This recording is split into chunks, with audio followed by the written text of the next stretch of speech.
Good morning, Knicks Nation. Today is Tuesday, the 30th day, the last day of September 2025. I hope you're all safe and healthy today. I hope your family is also safe and healthy and that the needs of you and your family in terms of food, shelter, clothing, as well as health are being met today. Blessings upon those that work in health, along with first responders who every day singly are trying to save lives. Blessings upon those that pick up garbage, keep our places clean, and those that make deliveries for our convenience. Double blessings on the men and women that are out here trying to help rescue, deliver, and recover teenagers and children victims of child molestation and pedophilia. People that are helping those that are victims of prostitution and child prostitution, pornography, child pornography, human trafficking, and sex slavery. Double curses on the perpetrators, the profiteers, and the perverts that create the demands that cause these heinous industries to exist. Finally, blessings upon the homeless, more than 700,000 men, women, children, families, senior citizens, and military veterans homeless in the United States of America. Blessings upon them, for theirs is the kingdom. So now that we're getting a better idea of what Mike Brown is doing, period, what he's doing, what his plans are offensively, and I think that defensively is still coming into focus. Of course, this week they're in Abu Dhabi, and that we will see 2 games of it and get a better idea once we see it. But offensively, obviously, he's looking to move the basketball. He's looking for a high number of three-point attempts, 40. He's looking for a high number of assists. He's looking for some open threes in the corners. He's looking for players to sprint into the corner and for the ball to find them. He's looking for the ball to touch the paint and be sprayed out. And that's what he's looking for offensively. He's also stated he's going to play between 9.5 and 10 guys. Looking at the style that he's wanting to play, which is a lot of movement, takes a lot of energy. I think he's going to end up playing 10 or 11 guys, especially when you're talking about a Landry Shamet and a Malcolm Brogdon being included. So you're dealing with, when you count the number of guys, and a lot of people make suggestions based on their emotions and not on the facts. And you count the number of players, you're talking about Mitchell Robinson, who's now going to start. I don't know if he's going to remain the starter. We talked about that before. It might end up being Deuce. It might be both of them. It might be Josh. We'll see. But for now, you're talking about Mitchell Robinson. You're talking about Karl Anthony Towns. You're talking about OG Anunoby. You're talking about Mikal Bridges and Jalen Brunson. That's 5. Then you're talking about Guerschon Yabusele, Deuce McBride, Josh Hart, Jordan Clarkson, and possibly Ariel Hukporti, who was wearing second unit gray a couple of times last week. That's 10. Then you have Shamet and Brogdon in whatever order, but those are the next 2 guys. So you're talking about 12 right there. That's 12. So anybody that's pining for your first and second year players to get minutes, calm down, because it's a championship year. We're trying to get this chip, and he's got 12 solid guys. But, and I have a but to that, with Mike Brown, one of the other things I noticed, and not just what he's saying here, but what he's actually done, especially when he was in Sacramento, when you're talking about Keegan Murray, he will play a rookie if that rookie earns the minutes. Unlike David Fisdale, who talking about you keep what you eat or whatever, you earn what you keep, or whatever, but Brown really means it. So if you showing out in practice, and then whenever he calls upon you, you show up and show out and you ready, even if it's a minute or 10, you gonna play, okay? So with Michael Brown, it depends on what abilities you bring to the table that's gonna help the Knicks win. That's the bottom line. It's not how many points you score, and some people still in that high school phase, they got to average a certain amount of assists and points. No, that's high school and college. This is the league. When you on the floor, can we win? I'll not forget somebody said, well, Deuce had a terrible playoffs last year. And I said, well, he was plus 11, but he only averaged 6 points, 1 assist, and one. I was like, is that what you're looking at? Points and assists, the box score? That's high school. That's college. In the league, it's what the unit does. How much do they outscore their opponents? In Deuce's case, it was plus 11 when he's on the floor. So therefore, they're winning. That's what you want to look for. So who among the youngins, which I count the youngins as all the players that's in their first or second year, generally, those are your youngins. Now, sometimes they third, if it was Tom Thibodeau, they might go into the third. But for now, first and second year players are your youngins. And you're talking about Muhammad Diawara, you're talking about Tyler Kolek, you're talking about Kevin McCullough, you're talking about, and then of course you still have the 3 two-way guys that they signed. Okay, Jameson, I can't say the other guy's name, Tucson something. Okay, and then McCullough. You got the 3 two-way guys, and then you got Najee, who's not even really, he's not on a regular contract. He's going to be on a G League deal, or going back to France, but he's not on a regular contract on a regular roster. So if any of those guys are going to play, I'm talking about what you're really looking at with those guys is a lot of DNP CDs. That is, did not play coach's decision. You're going to see a lot of that. Because the only way they get to the floor is, number one, either A, they outplay guys ahead of them. And I'm going to tell you, not likely. Not with the guys that are ahead of them. Not with the 12 guys I named. Not likely. Or 2, somebody is out temporarily, or God forbid, even worse. But somebody's got a sprayed ankle. Somebody's got to sit, joint pain, brain, shoulder, wrist, whatever.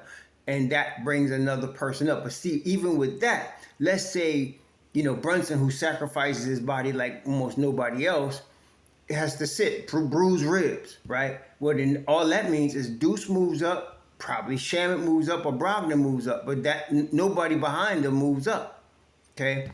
So are we going to see any of the youngins play? Well, the thing is, and many of you don't get it still, you look at somebody like Braun over there in Denver, you say, well, Braun plays. That's stupid. That's Braun. That's Denver. That's not MSG. It's not the Knicks. Okay? So let's look at the Knicks and see what the Knicks are doing. Forget other teams, what they doing. Miami played Javier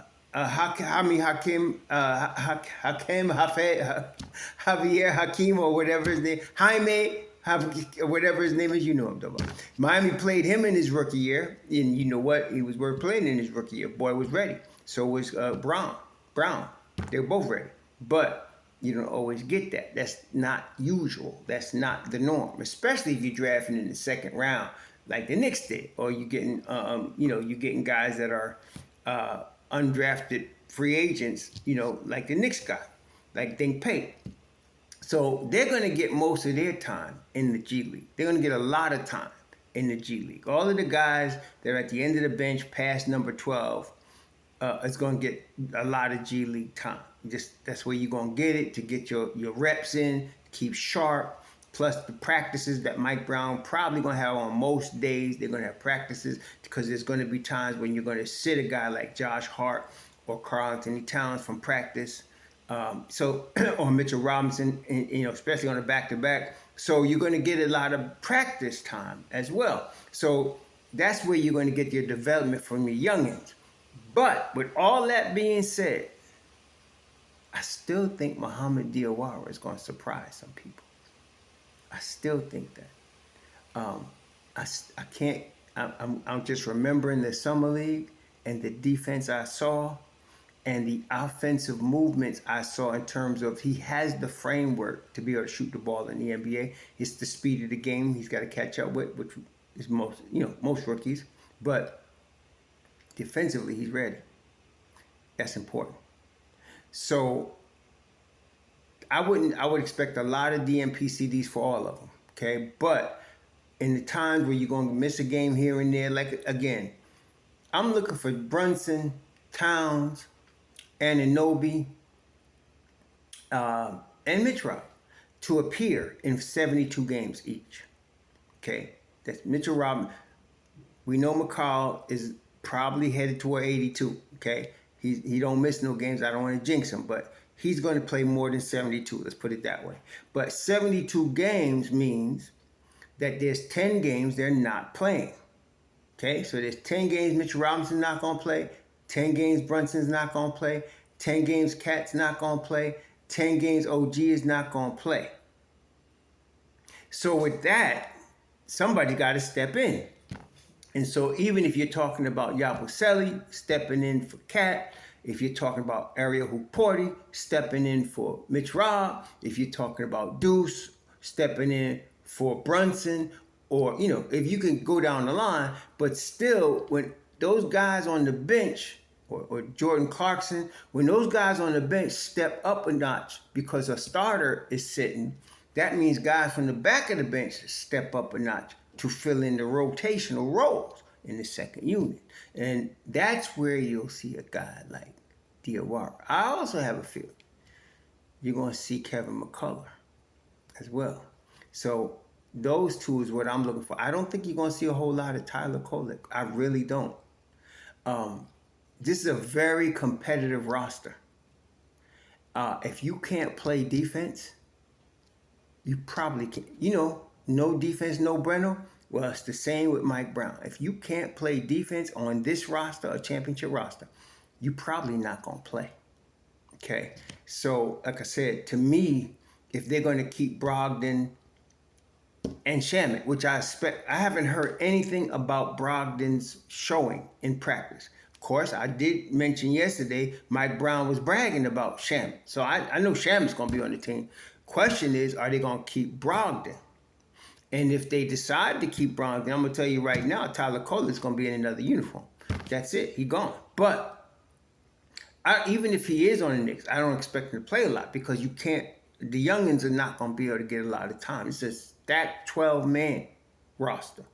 That's how good, though, I think Muhammad Diawara is I think he's going to show out enough to force him to get some minutes when somebody's out, especially when somebody's missing a game out of 10 games, see? And then I think McCullough, too.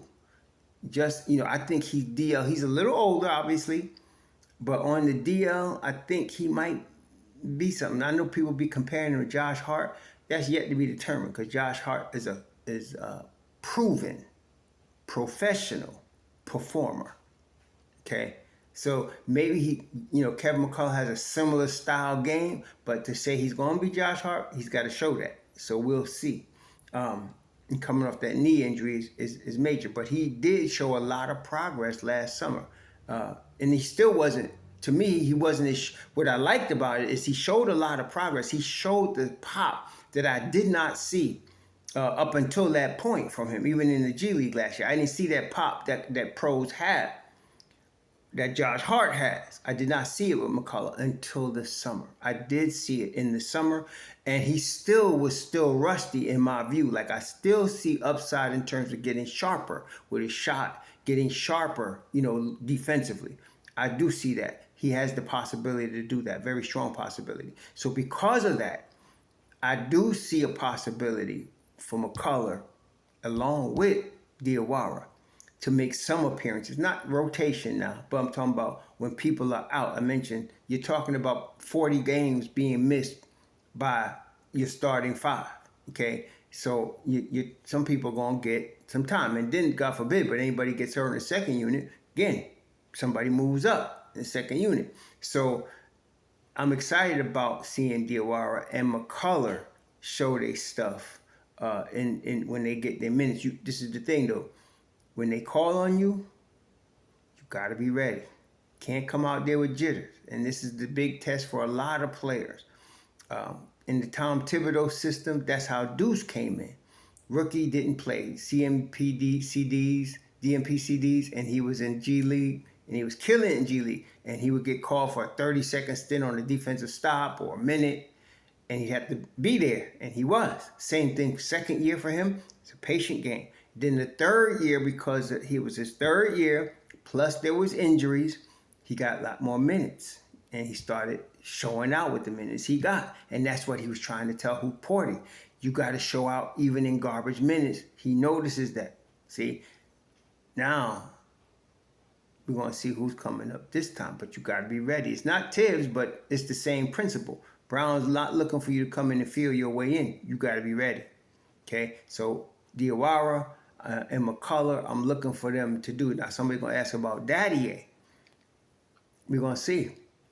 Dadiet's progressing appropriately. That means he's doing what you would expect. The guy that came in the league at 18, that's turned 19 this year, now going to be 20. You expecting progress, and he's making progress. He's not making any faster progress than you would expect. He's making the exact progress he's supposed to make. He's not any slower or any faster. He's making the progress you expect him to make, which I would not be hating it if he played G League and got even better. It's next summer for Dadiet. Next summer. This past summer was Kolik's time to shine, McCullough's time to shine, Hooporty's time to shine. Next summer is Dadiet's and Dink Pate's time to shine. Let's see what you got next summer. But in the meantime, those guys I feel like will be developing G League. Now, Dadiet could crush it in practice and earn some wing spot. He's a wing, so that's an important position. He might earn some wing minutes when somebody gets hurt. If he does, hey, that's better for the Knicks. I hope he does. I just find that Diawara is more NBA ready for the big stage right now than Dadiet is. Not saying Dadiet is not going to be. Like I said, Dadiet is progressing the way he's supposed to. He's not ahead, he's not behind. To me, he's progressing exactly how he's supposed to. And next summer would be his time to show he's ready for the big time.